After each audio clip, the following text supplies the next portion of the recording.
And I think that's why when I did discover photography or discover documentary photography, all of a sudden it felt like a very clear and easy expression of some of the questions that I had about the world. So I was very much gravitated towards photography that explored social issues and conflict and geopolitics. Hello and welcome to another episode of the Abenteuer Reportagefotografie podcast. In this episode, Pia Parolin and I sat down with Australian photographer Adam Ferguson at the media days of the Lagassili Baden Photo Festival, which still runs until mid-October this year, 2025, in Baden near Vienna. In his work, Adam combines a documentary eye with a conceptual approach to visual storytelling. A World Press Photo and American Photography Award winner, he has made a name for himself capturing stories from conflict zones and cultural frontiers around the globe.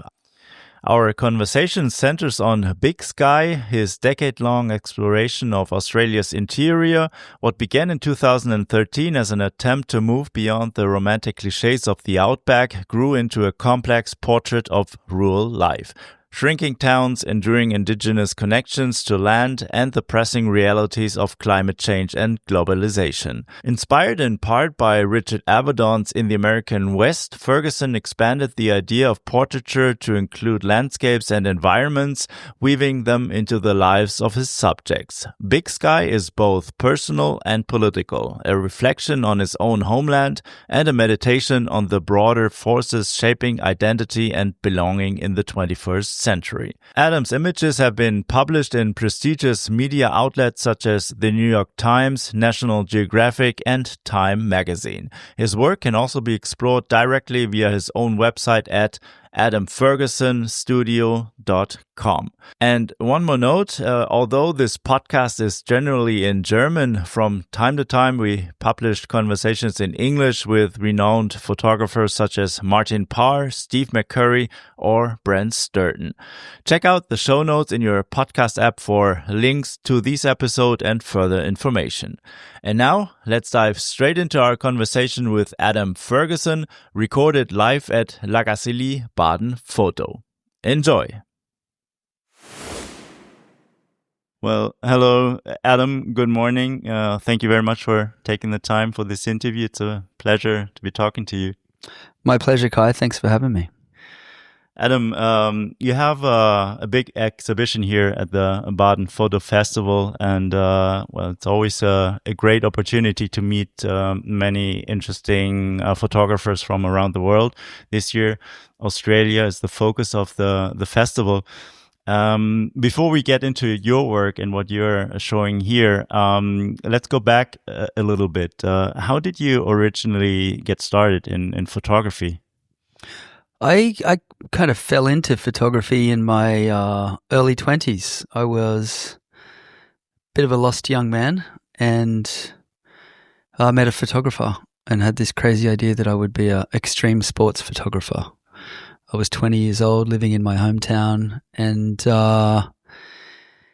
applied for art college where this photographer I'd met had studied, and shot a portfolio on my mother's camera in a day. I didn't even have a camera at the time. I had actually been kicked out of photography class in my last years of high school because I was misbehaving. And if only that teacher could see me now. And then I went to art college, and instantly at art college I was exposed to documentary photography and photojournalism and art photography, and started looking at monographs by some of the great photographers, and had never looked at long form photo essays before, or serious press photography, and when I saw it I just knew that that's what I wanted to do with my life, and never really looked back. What does being lost mean?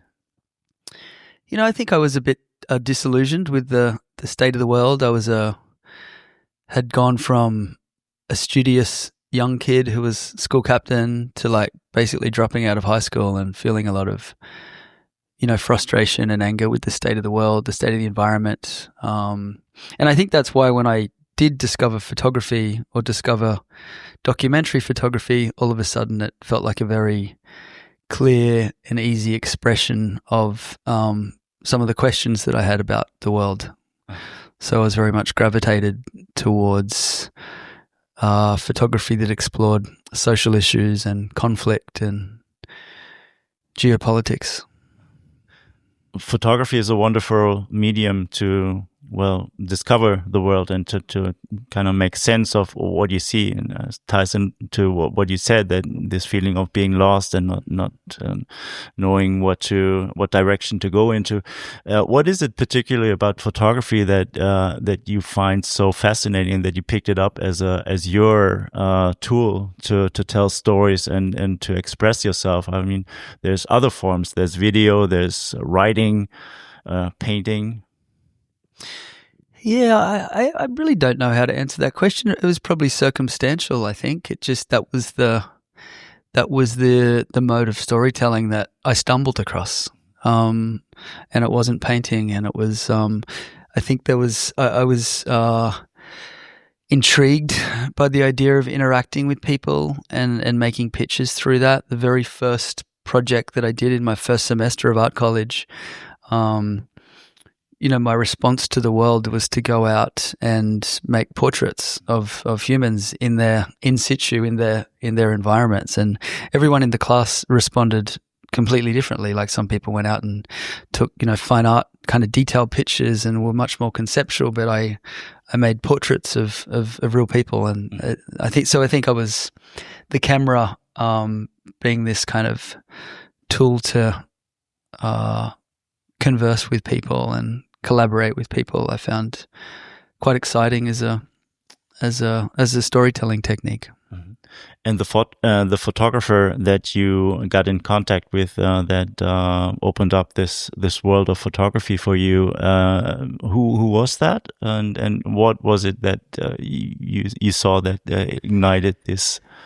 That photographer, he was really just a commercial photographer who was a friend of my good mate's older brother, and he had his medium format cameras, and we were skateboarding all weekend. And I was intrigued by the equipment and the process of making imagery, and my mother had taken a lot of imagery.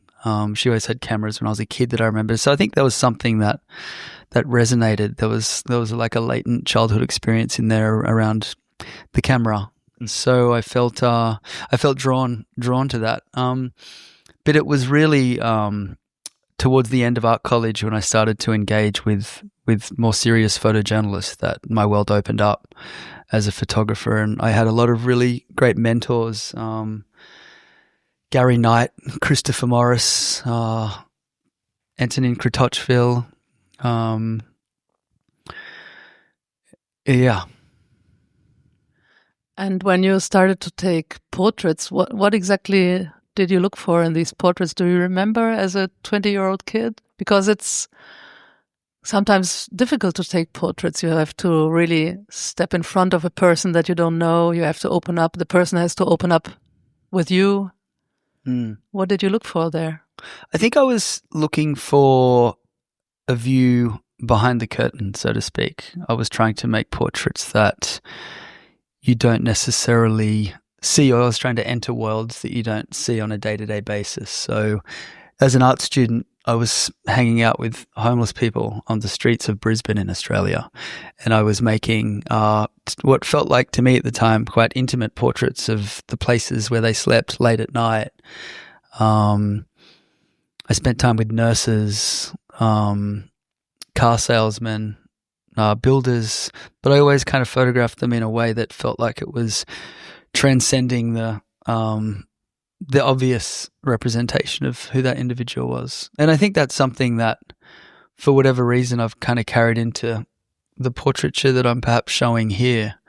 When I sit with people and talk to people, there's always a long interview process, and I let the photograph come out of that process and look for like signifiers in their environment which make sense to the kind of things that they tell me or their experience, and there's this collaboration that happens through that conversation, and I attempt to, at least. Of course sometimes I fail, but that I always strive to make a portrait which kind of looks beyond the obvious and shows something that transcends the everyday and is intimate and hopefully tells us something that we didn't know as humans.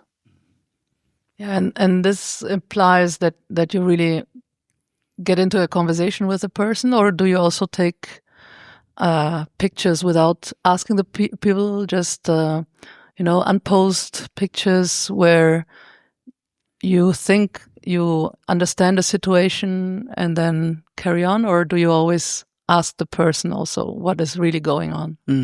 I mean, it's a bit different every time, I would say, and depending on the project or the body of work that we're talking about. With the Australia work, my series Big Sky that I'm showing here in Baden, some of the portraits were very premeditated. I had reached out to a subject in advance and kind of negotiated a meeting and an interaction. But I always start with an interview and a conversation, and then let's see where it leads from there. But then there's other portraits within that body of work and in the monograph where I just met somebody randomly, and took their photo 5 minutes later, and so it's a real mix of interactions. But I would say the majority of the time it comes out of a longer conversation. Yeah, but then sometimes for whatever reason you just stumble across, an individual that wants to talk, and it all happens very intuitively and fast. Mm-hmm. And these skills to interact with people and to open up people, to make them feel comfortable or to feel recognized, it's something that's I think the hardest to learn in photography. It's easy to pick up a camera, learn the manual, know how to, use a camera, but then to really take the pictures that you're taking and to make it really stand out, to get to these pictures, it's a long way. It's interactions, it's knowing people, knowing the psychology of people. And can you tell a little bit about that, how you approach that, and how for someone who wants to get into photography at that level, how do you get there? I mean, as a young photographer, I think I was guilty of, being very focused on the image and very focused on the product of photography, so to speak. But as I've kind of grown up and practiced now for, I'm going to sound old, like 2 decades, I've kind of learnt that emotional photography is just a byproduct of an interaction or a personal journey. So I think that is always key for me in the way I work now. I get less fixated on the image and really try and invest time with people, or be very immersive in the way I navigate situations, and very immersive in the way I kind of approach my own experience. And then I think through that, good photography can come, rather than going out and trying to make a good picture, so to speak. Mm-hmm. Before you turned your focus on your home country, Australia, you went out into the world. You photographed in many regions, conflict photography, Afghanistan, for example. What was it that made you leave Australia for the first part of your career? And then, I mean, as I very much wanted to travel as a young man. I was very kind of ambitious and wanted to go out and interact with the world and, work for the global media and participate in big, important stories. That felt like, very important for me. In conjunction with that, the media industry in Australia was not healthy, and I couldn't get a job as a young photographer working for any newspapers. There was very, very few jobs. So I decided to take off into the world and start freelancing, and that's what I did. So I built my career abroad, not in Australia, and that felt important to me because, part of that disillusion I felt as a young man, I very much wanted to participate in big geopolitical stories. I wanted to photograph what felt like the most kind of pressing issues of the time, which was the post 9/11 wars. I'd protested against the war in Iraq and Afghanistan while at university, and I wanted to go out and participate in those conversations as a photographer and as a storyteller. So I had my sights very firmly set on that, and did it. I lived in South Asia for 4 years and Southeast Asia for another 5 years. I lived in Paris and worked pretty extensively. But I had a bit of crisis of confidence after it was in 2011 actually. I was working in Afghanistan, and it was the decade anniversary of the invasion of Afghanistan.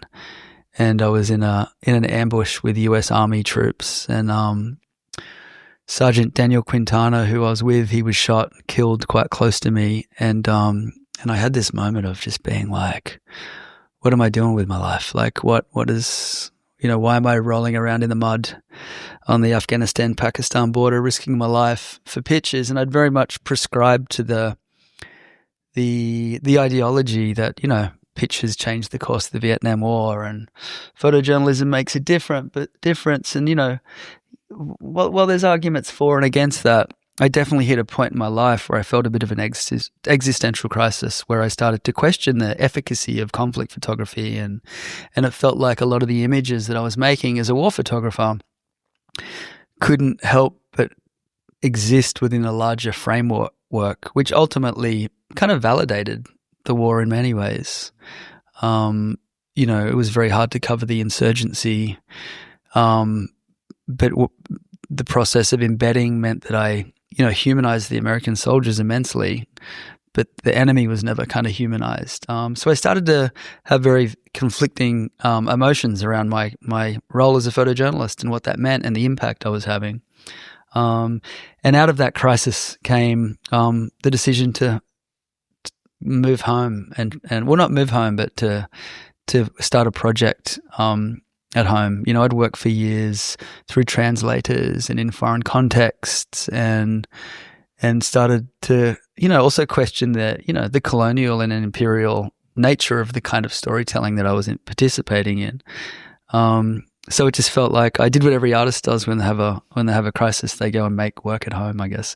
So I started traveling to home on a regular basis and working in Australia.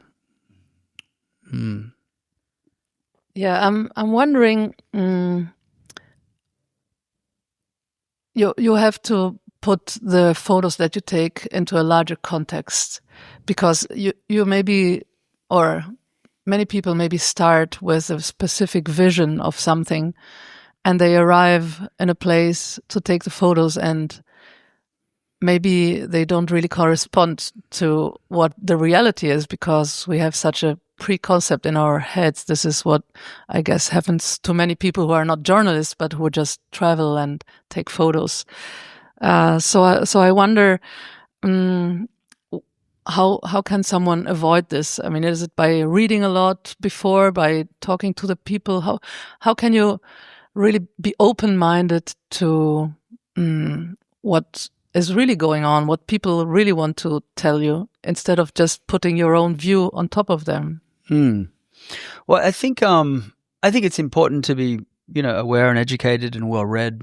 But I think that can be a double-edged sword. I think sometimes being naive can be quite liberating, and you experience stuff freshly, and you're informed in a way that's very kind of like firsthand, rather than going into context with preconceptions. And of course, the way you process that intellectually is different to the way you end up photographing as well. The executing a story visually is something that happens kind of in parallel to kind of that knowledge that you have about a human or a particular social context or a country. So I think it's very important as a photographer to be always kind of like questioning the role of the image and the types of images we all make, and kind of holding it up to a set of standards which is constantly evolving over time as artistic dialogue changes and as modes of storytelling change. And I don't know, it's important to, I guess, try and subvert historical narratives as much as we can, and try and bring new perspectives to stories rather than reinforcing old ones. Yeah, in fact, I think what is key to making photos that really help people make an opinion. That is maybe one of the important things that we have to understand. And maybe you found some of these keys. How do you transport reality through your camera, through your photos, so that people can make their own opinion by watching your photos? I don't think you can ever capture reality. It's an absolute, I think all photography, even in many ways, the purest form of press photography is still an abstraction of reality.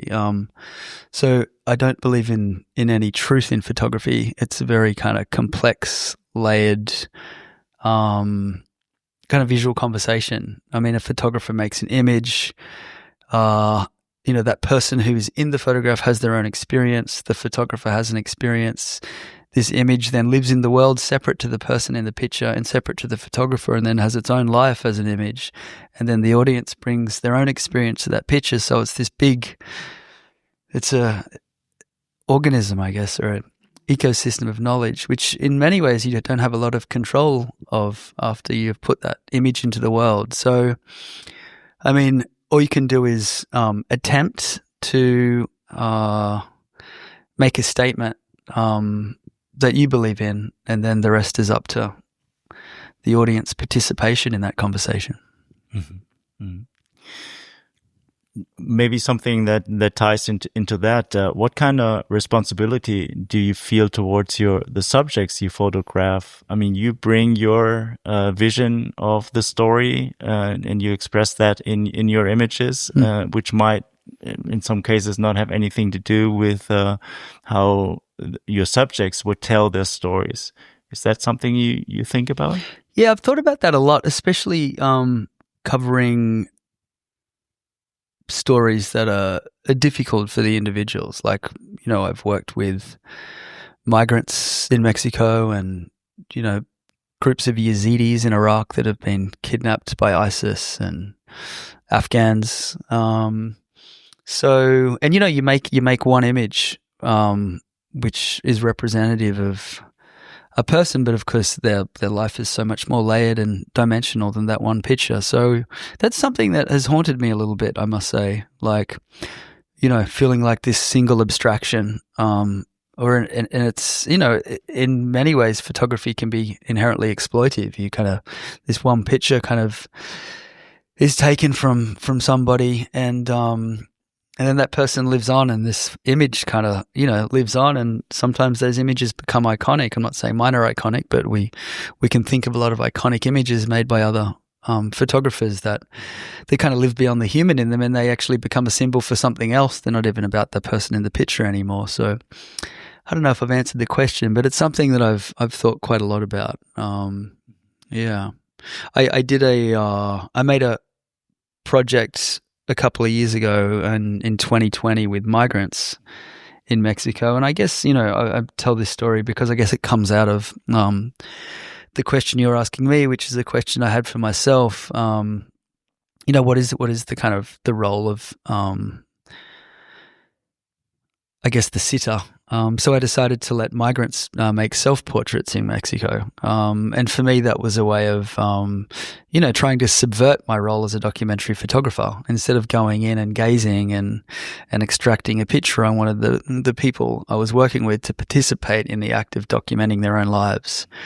So I deliberately used a very traditional visual language that kind of referenced the, U.S. Farm Administration classic, Dorothy Lang, documentary photography. And just set, I worked on black and white film and set a camera up on a tripod, but then gave all the migrants a cable release to photograph themselves. So it was, it was a bit of an experiment, I guess, to see what happened when I actually didn't make the picture myself. I became more of a facilitator or a director in the process. What other questions are you grappling with related to your work as a photojournalist? Oh, wow.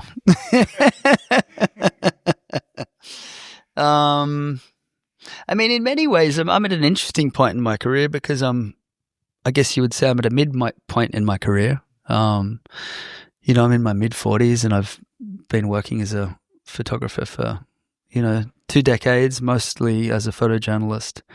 And in some ways, I'm stepping back from photojournalism now. And the work that I'm showing here kind of, I guess, sat on the fence a bit between, more traditional documentary photography and work that was more conceptualized and personal. And I had very clear ideas about what that story would be. And in some ways, that story is a fiction that comes out of myself more than going out purely being a documentarian who's very deliberately trying to highlight issues that are anchored in, data or the real world.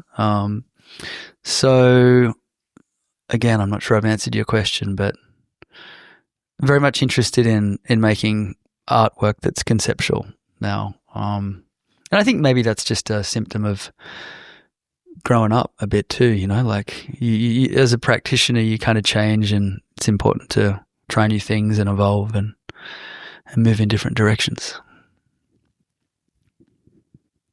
Related to this, I would like to ask you about assignments. I mean, as a young photographer, you probably also had the need to take up assignments just to earn money or something. But when I listen to you, I feel a very strong personality, like you always knew what you were looking for and what you wanted. So your intrinsic motivation is very high, very, very impulsive, maybe even. And how did you deal with assignments then that maybe did not fit 100% your perspective or your interest? Yeah, I mean, it's a good question. I think ultimately obviously it's not the case all the time. I definitely have done some assignments for the paycheck because it was a job and it was, an interesting enough story and all the rest of it. But I'd say for the majority of the work, I tended to engineer assignments around the issues that I wanted to photograph. So I've always been independent. I've never worked as a staff photographer.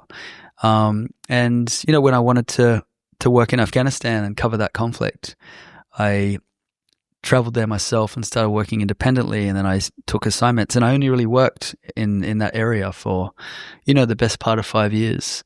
And then a lot of the work that I did after that kind of came out of that. Then I started working in Iraq because I wanted to go to Iraq.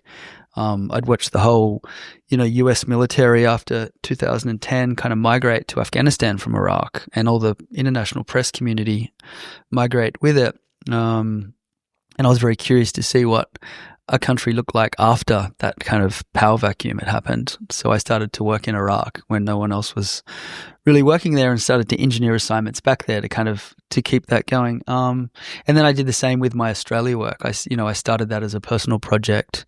But at some point, it's very expensive to travel and sustain personal work. So I started to engineer magazine assignments in Australia that would allow me to create personal work simultaneously. So, I've always tried to make assignments work for me in a sense, and have the assignments align with my personal vision and the kinds of issues and stories that I've wanted to cover. Yeah, it's great if you can do it, if you succeed in that. I mean, it's not given to everybody, I guess. So that's something, that keeps the motivation going also, right? I mean, you spoke about your little breakdown and things, but you're still a photojournalist because you have this strong motivation. I think this is linked to this attitude, to this intrinsic motivation that you have. But maybe on a more, let's say, not personal but global scale, what do you think about photojournalism? How is it changing today? And are you concerned about this? I mean, photojournalism has been changing since the moment it was conceived. But it has changed more rapidly in the last 2 decades, with the transition from analog technology to digital technology, and then of course the smartphone or the cell phone. revolutionized not just photojournalism, but journalism in general and the dissemination of information, because everyone's a documentarian with the phone in our hands. So, and, we watched some of the most important pictures of the Iraq War were, taken by US service people on point and shoot cameras and cell phones. And we saw that through play out in various conflicts. And obviously we've watched, Gaza, some of the most important war photography of this recent war between Hamas and Israel has been made by citizen journalists and then that is, ultimately photojournalism. So I think, photography is the most consumed visual medium that we have, or the most consumed storytelling medium in general, really. So it's, it's an exciting time for photography. It's the most accessible, vernacular, and shared global language. But as far as the traditional models of working as a photojournalist, I mean, they've completely broken down at the same time as photography has become more important than ever. The magazines have all declined, and social media has changed. Will change advertising models, which means there's no advertising budgets to support magazines and newspapers. Of course, there's still a select few that are thriving, but the majority of them have kind of have crumbled. So, photojournalism and the state of it now, it feels less important for someone like me to travel to a foreign context and make a story when people within that story themselves and have a much more intimate relationship with that story are documenting and posting it in real time. So, I mean, in some ways, the role of the photojournalist, traditionally, when we talk about photojournalist, is kind of redundant, I think, in many ways. And I'm not saying that with any cynicism or saying that's a bad thing. It's kind of the way it is. Is that reflected in how, for example, the World Press Award has changed over the last couple of years, giving more room to photographers from the different regions around the world and not to photographers traveling from the Western world to those countries?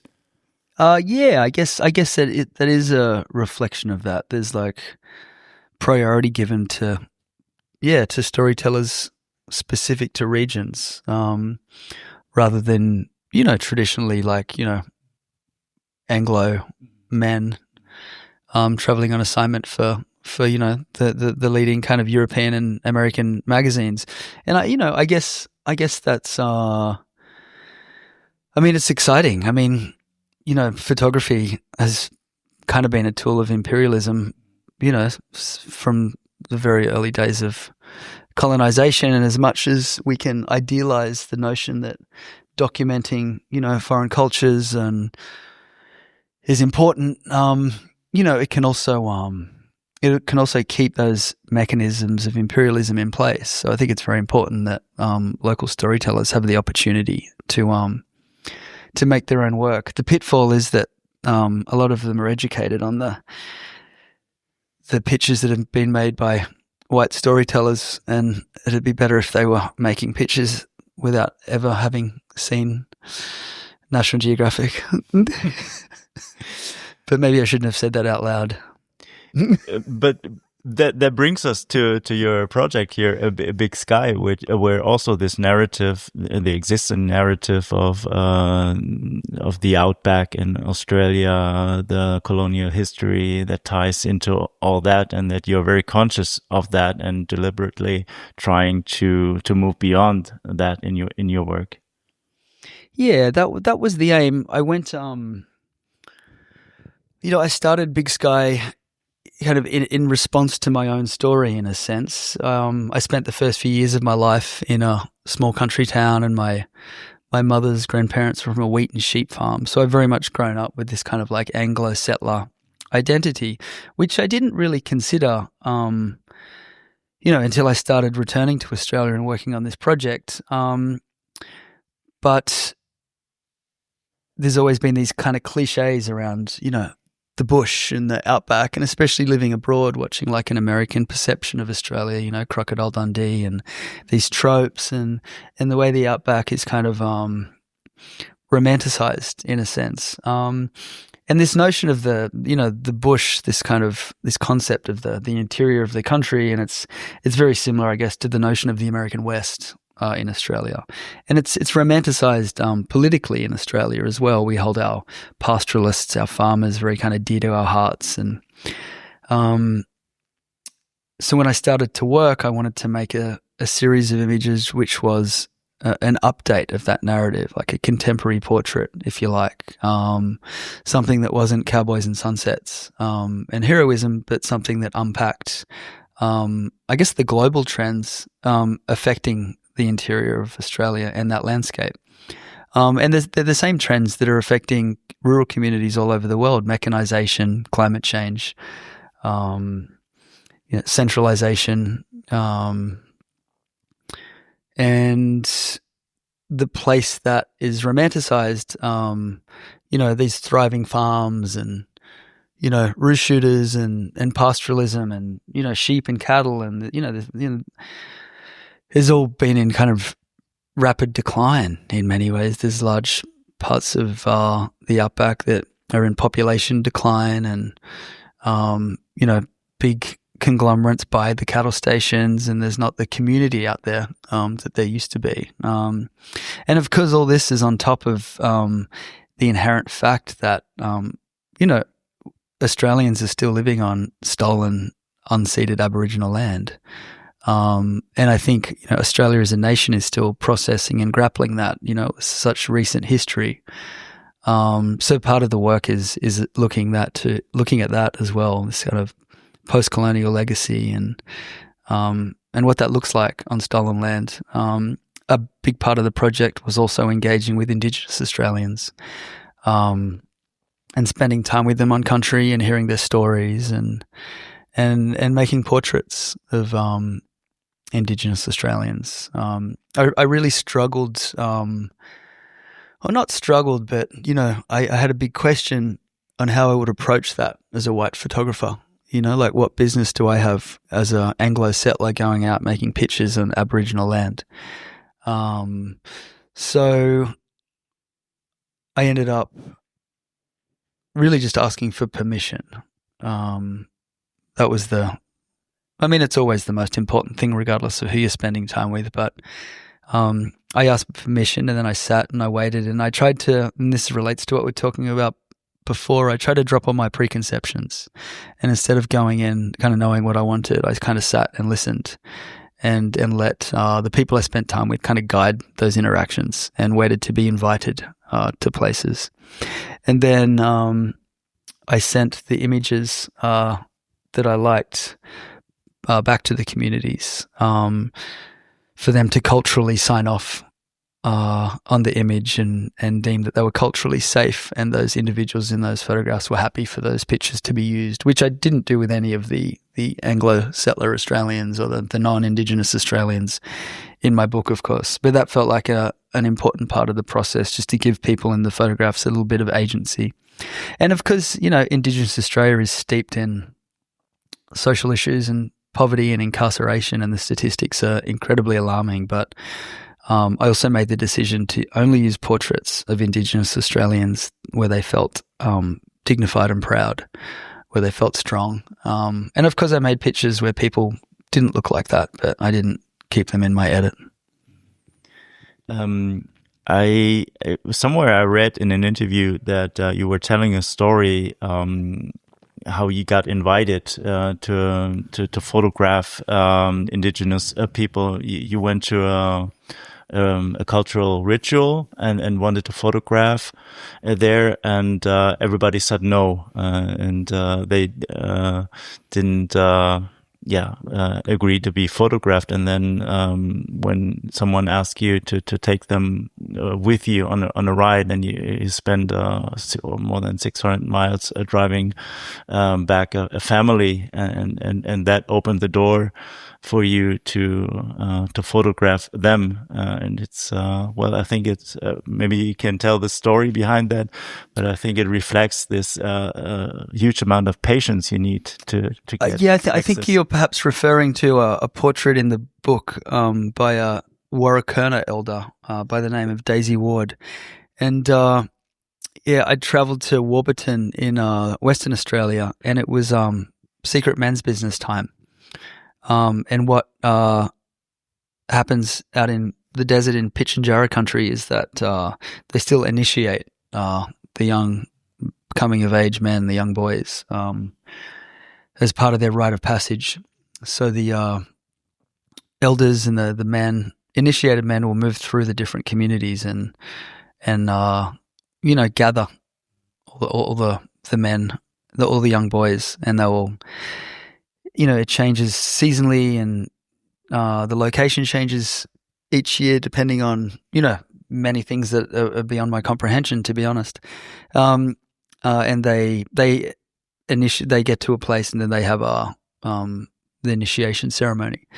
So I turned up to Warburton when this was happening, and I couldn't be there as a white fella. Like, it just wasn't my business. I didn't have strong relationships with the elders, and even if I did, I think I would feel quite complicated about photographing that. But of course, I'm still a photographer, and of course I would love to photograph that if I was invited. But I couldn't, so I had to basically hide out the back of the petrol station or the gas station for 3 days until it had finished. I couldn't move. It would have been incorrect of me to move and be on the road. So I just had to hide, and I could, every night I could hear things going on in the community, and felt very frustrated as a storyteller that I just had to, selfishly, of course, I had to sit out of that. And then, all the ceremony, the men's business finished a few days later, and all the men would come to the petrol station to buy some food, and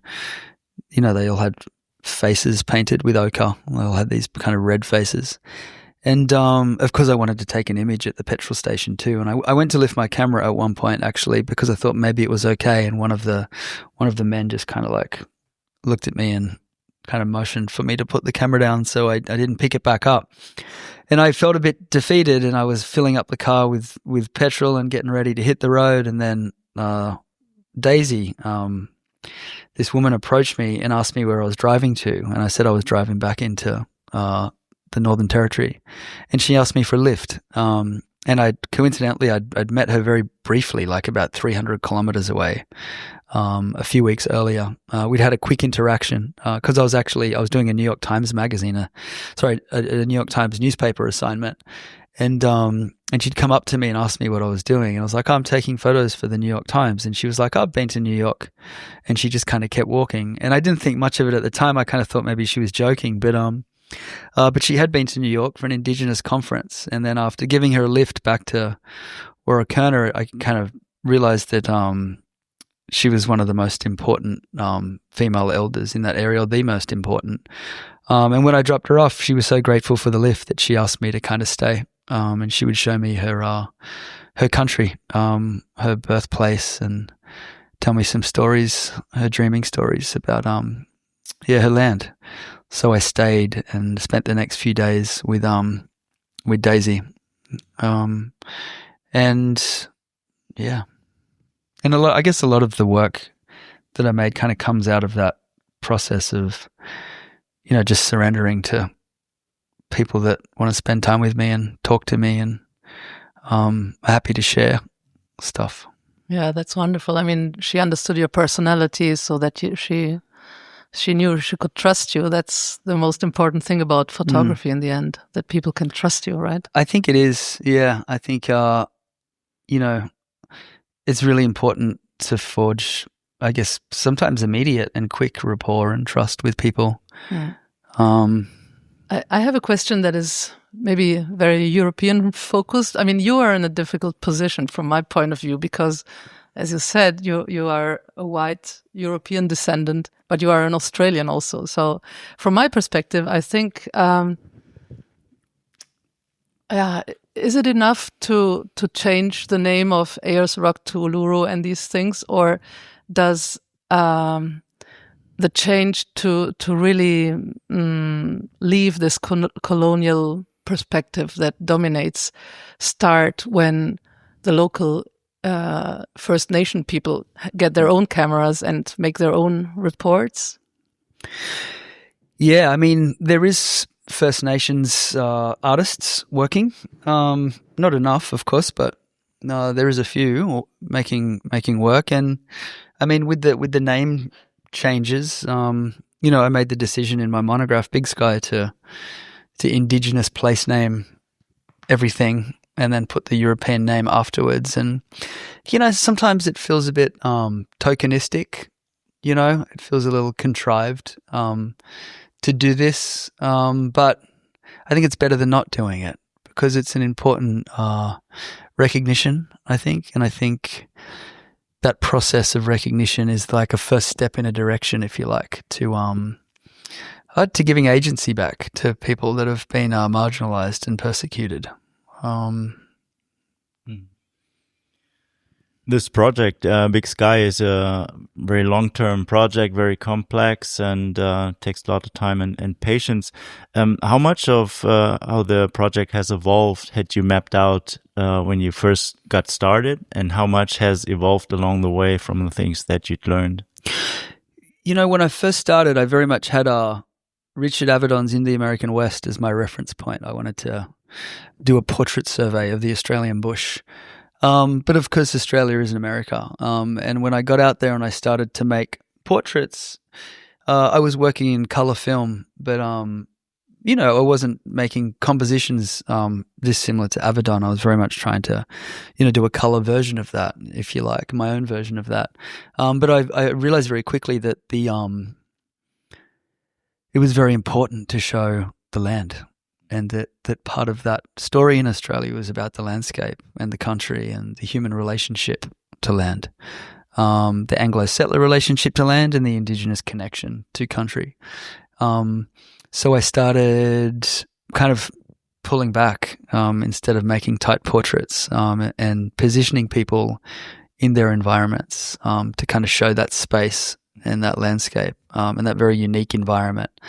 And then, of course, it's such a huge country that the distances and the travel was so immense that it then also morphed into this kind of, the great photographic road trip, if you like, where I was driving for, sometimes like hundreds of kilometers every day generally. And in total, I probably drove, I don't know the exact number, but it would be over 200,000 kilometers over 10 years. I drove 70,000 kilometers in 2022 and 2023 to finish the project. So it became this, portraits from this, the original concept of making portraiture to expanding into, landscape images and of course there's a sprinkle of more candid reportage, if you like, in there as well. Mm-hmm. Yeah, you show the people within their environment, and you give a lot of context. And I think it's somewhere you also said that you try to make each picture also to be a metaphor for something else. There's one picture here, for example, where you see chairs hanging. I don't know what it is. It's kind of elevated. They're not on the ground. Yeah, well, funnily enough, it's actually, I guess it is a metaphor, but it's also anchored in absolute reality. I made that image on a cattle station where the owner had suicided, and those chairs, that is a dry lake. But in the wet, it can just flash flood and turn into a wetland. So the chairs are hung in the tree. So when the rain comes and it comes quick and intensely, the chairs don't get washed away. But it so happens the farmer on that station also had suicided. And male suicide in remote parts of Australia in the bush and the outback is quite high globally. depression is high.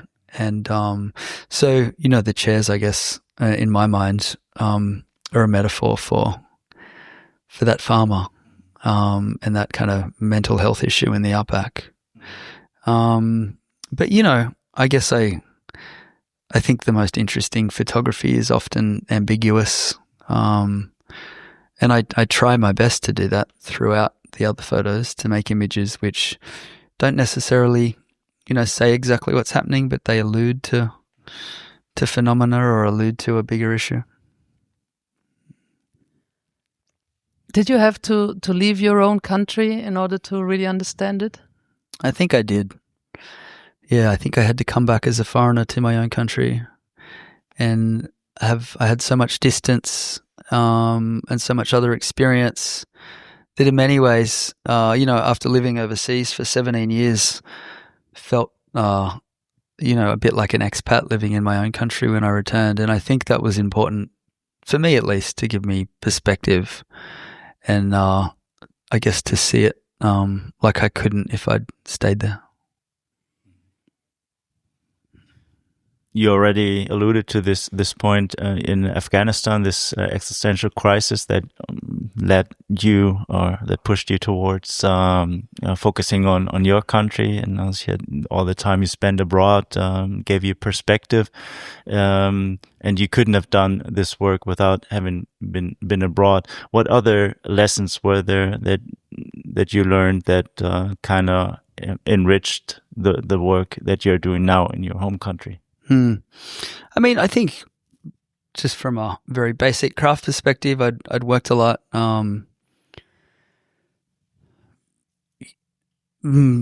camera in my hand kind of feels like second nature. So I'm not necessarily, when I go out working on stories now, I'm not very focused on the photography. The photography can just kind of come naturally, which is important. But I think, I think I've just learnt to be a bit more humble and patient with people, and realize that it's always about the person sitting in front of the camera. It's not about you and your camera. I think as a young photographer, I probably didn't do that in some situations. You get a bit kind of swept up in the moment and the emotion of, especially working in, adverse contexts. It all happens so fast, and you're pushed through the world in a way. But I think having those experiences and then returning home to photograph, I'd learnt to slow down and wait and watch and listen, and I guess let the people in front of the camera guide the photography more than try and guide the picture myself. Let's talk a little bit about influences. You mentioned a couple of names. Oh, so many. Yeah. Richard Avedon, James Nachtwey is also very important. Yeah, I think, when I was starting out as a photojournalist, I mean, all the great photojournalists were, I mentioned Gary Knight and Christopher Morris before, and that the whole crew at Seven, photo agency, which I used to be part of. And then, beyond that, definitely influenced by colleagues of my own generation who I learnt a lot from, standing alongside, working with. Peter Van Agmel, and then I've also had the privilege of standing next to some of my heroes, out working and covering stories. I've worked with James Nachtwey, who has always been an incredible influence, and spent time with Eugene Richards and Paolo Pellegrin, so many great photographers, Moses Saman. So and then as there's also been a lot of people that have influenced the work that I haven't had direct relationships with. I guess, with the Australia work specifically, I mean, Alex Soth's work was obviously a big influence. His portraiture was a big influence. And I could go on and on. I'm a photography fan, and there's so many great practitioners out there. when you look at the works of these names or these photographers you mentioned, what is it that you take away from them? Is it more on a conceptual level, or on the way they compose their images? I think it's both. I think it's a conceptual level. It's like looking at, a broad visual execution of an idea that is cohesive and makes sense. So it's always, when you see a project done like that, I find it very inspiring. I think it's a combination of both things. There's one famous Australian photographer also having an exhibition here, Trent Park, and I think he once said that he doesn't like to photograph outside of Australia, and that he's very, very happy to be in Australia, doesn't like to travel very much. Can you relate to that now a little bit? I mean, when I started out, when I was talking earlier about when I went to art college, and I picked up Trent Park's book Dream Life, which was street photography from Sydney. And that is probably one of the most influential, books of my life, because I'd never looked at a monograph of street photography before. And of course, then I discovered the whole genre of that kind of candid found photography. But yeah, I mean, Trent and his partner Narelle, who's also exhibiting here, who is a wonderful photographer. Yeah, they've very much never photographed a lot overseas. And I think that's great. That's wonderful. I think I had to stretch my legs before I could stay focused on Australia. That was I was curious to wander, but I very much respect that process of just photographing in your own backyard. And I think that's an important lesson for young photographers too. I often have young photographers ask me for advice, and I'm like, start working in your street. Like, that's, if you can photograph your own street, you can photograph anywhere. It's easy to go and be seduced by, exotic foreign things. And in some ways, it was hard for me to come back and photograph Australia and kind of learn to see something again, which was, not as exotic as the places I've been, not as heightened politically, a little banal in many ways. So, yeah, a lot of respect for people that photograph in their own backyards. Last year here in Baden, we sat down with Martin Parr, and he said exactly the same thing, that you have to learn how to photograph in your own backyard and don't go out. And it's about the picture, about the story, what you want to tell in your pictures, and you don't have to travel very far. But I guess it's always there's this allure of foreign places, and to discover things that are exotic and that spring to our eyes, that call more attention than the things that we are so familiar with, that we see every day, and to see beyond the everyday life, and to see the specialness in them. Yeah, I mean, I think there's a time and a place for photographers or artists to travel to contexts that aren't their own, and I think there's some really significant work done by people that have worked in context outside of the one that they kind of have ownership of, so to speak. But coming back to that, the role of the photojournalist before, like, I think it's more important than ever to work in your own context and have some, I guess, ownership over your own story and be able to work on your own story. I have a question about your awards. You won quite a lot of awards for World Photo and different things, and I perceive you as a very humble person, and I ask myself, did these awards change something for you, your personality? Did they change how did they affect your career? Or is there one award that was particularly meaningful to you? I mean, I think they definitely, I think winning awards as a younger photographer helped me build a career. I think they were quite important. Winning World Press Photo Award and things like this, it kind of helped me cement a career and get exposure, I guess. And it also gave the stories that I'd worked on and like another life and another audience beyond the publication of them. So I think winning awards and applying for awards or submitting to competitions was important as a young photographer. As I get a bit older, I'm less concerned and I enter less awards. But I think they served a pretty vital function in building a career for me. And it was always just an honor, to have your work recognized and going to the ceremonies. It was a good way to meet other people and share stories and hear how other people are practicing and the things other people are doing, and learning from colleagues is probably one of the most important parts of it. Yeah. You moved through many stages within your career. You've been abroad, now back in Australia. Looking forward, what's ahead of you? What are you excited to spend the next years? I published Big Sky last year and then was so exhausted I couldn't even think about ever working again.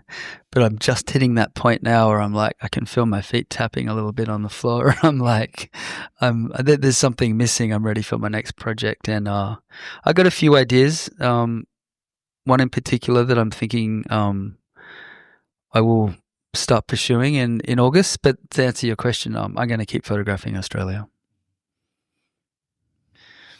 What now you've mentioned the shifts in photojournalism and how photojournalism is changing. Where do you see is visual storytelling going? What other venues or possibilities are there out there for photographers to show their work if it's not the big magazines and news media anymore?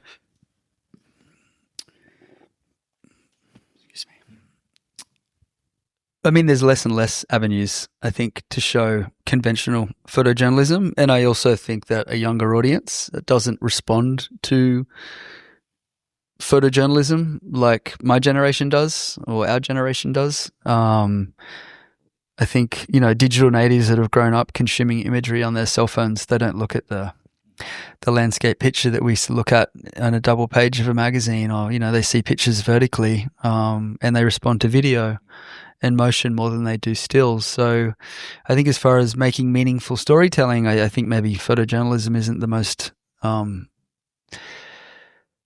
adequate tool to do that and to reach an audience that engages through very different channels than my generation did. But I think it's still important to, tell stories, and I think it's still important to make work. I think making work in an artistic capacity is still very valid. That's obviously, a more fickle business model as a practitioner to work artistically than to work for National Geographic or Time Magazine or Schon or one of the traditional magazines. So, I don't know. It's a big question. I'm not sure I've answered that adequately, but yeah. How do you see yourself positioned in that, or turning this body of work, Big Sky, into a book? How was that process? It was a total privilege. I published it with Ghost Books, and we printed it at EBS in Italy, which is a really great print house. But we printed 2,000 books, which is a big run for an art book. But also when you look at the way information is disseminated and consumed digitally, 2,000 is like barely a drop in the ocean of like sharing my story. But I guess it feels a meaningful way to share a story though, because it's a solid object and it's tactile and it's you can have it in your library and it sits with people that care about photography and care about the story. So it has a more permanent place than something that exists digitally. But I think I was very drawn to making a photo book because I was originally inspired by photo books. So, part of it is out of nostalgia and wanting to kind of make this photo book myself. the stories that you are telling now, they are very intrinsic in nature, and you said that once the pictures are out there and the work is out there, it's not in your hands anymore what people make of it. How important is that, or the reception of your work in the public? How do you think about that part? Yeah, I mean, you can't think about it too much, otherwise it stifles I think the creation of work. So I try and construct imagery and frame the stories that I work on, and the textual relationship between the picture and the caption or the plate text, and make a statement about something that I hope or believe will resonate in a way that I have intention for, or the way I intend to. Sorry. But then, yeah, after that, it's definitely out of it's out of my control. I guess you can stand in front of the work and speak about it, and that influences the way people engage with it, or speak like I am now to you guys and kind of, share my perspective on it. But when people approach the work and see it, on their own, it's of course all out of your control, and which is part of the beauty of photography. It's this polyvalent medium that people bring their own experience to, and that's part of the magic. Talking about perception here in Baden, it's a very special venue. The photos are exhibited in an open air environment within the city, within the park of Baden. Have you seen your images here already? I have. Yeah. I've walked through the park a couple of times and had a look at a lot of the exhibitions. It's quite beautiful to see the work in plein air like that, surrounded by trees and greenery. It feels a lot less stuffy than looking at it in a gallery. Yeah. And the beautiful thing here is that a lot of people that normally don't come in contact with photography, they see it on their way to work, doing grocery shopping, or just going for a walk, and they come by these images from all over the world, which I think something that makes a festival like this special, and can broaden maybe the perception or the reach of the images and the stories behind them. Yeah, I think you're totally right. If you can position work so the general public can see it, who wouldn't normally stroll into the gallery to look at a specific body of work, I think it's an incredible platform to share stories and put them out there, and let people just kind of wander across them and engage with them in their own way. So maybe the last question, do you still have hope, or do you see a future in the still image? Or what is the future of the still image going to be like? Oh, really? I have no idea. I have hope.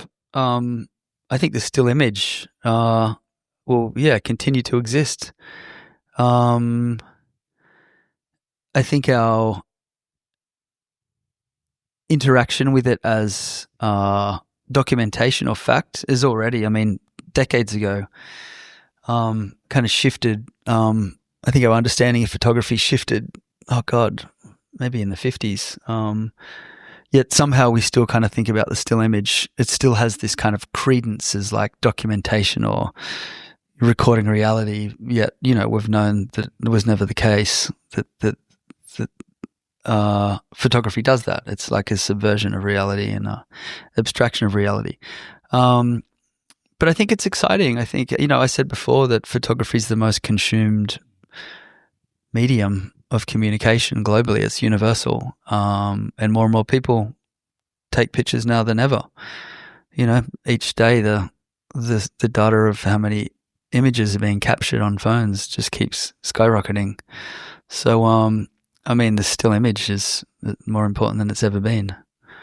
The notion of author, I think, is what's changing more than the photograph itself, and the power structures around who gets to control narratives and what it means to be an author, and who has the right to be an author, and the traditional dynamics of the way we consume the still image and assign it meaning and celebrate photographers and authors. I think all that stuff is actually changing more than the photograph itself.